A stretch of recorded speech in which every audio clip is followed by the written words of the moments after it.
የሚያሳዝን ዜና በእስር ቤት የሚገኙ ዊትሆልዲንግ ኦፍ ሪሙቫል የተሰጣቸው ኢትዮጵያኖች ወይም የሌላም ሀገር ዜጎች ቢሆኑ እኔ ስለ ኢትዮጵያኖች ነው አሁን ዛሬ የምናገረው፣ ወደ ቻድ፣ ወደ ኡጋንዳ፣ ወደ ካሜሮን እየተላኩ ነው።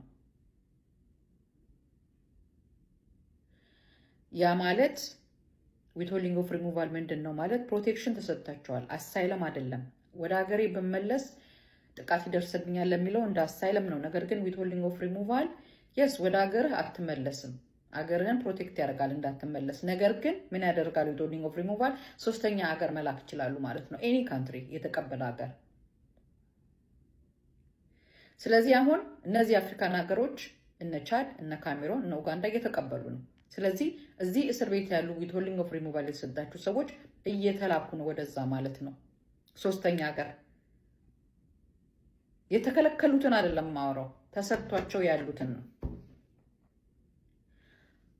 ስለዚህ እንደዚህ አይነት ነገር ያለ የተሰጣቸው ሰዎች ዊትሆልዲንግ ኦፍ ሪሙቫል የተሰጣቸው ሰዎች እና በእስር ቤት ውስጥ ረጅም ቆይታ የሚያደርጉ ሰዎች አገር እየተፈለገላቸው ነው። ስለዚህ ያንን ለማስወገድ ኢሚዲየትሊ ሄበስ ኮርፐስ ፋይል አድርጉ፣ ፌዴራል ኮርት ጠበቃ አማክሩ። በዛ የወጡ ሰዎች አሉ፣ የወጡ ክላይንቶች አሉኝና ኢሚዲየትሊ ኮል ዮር ሎየር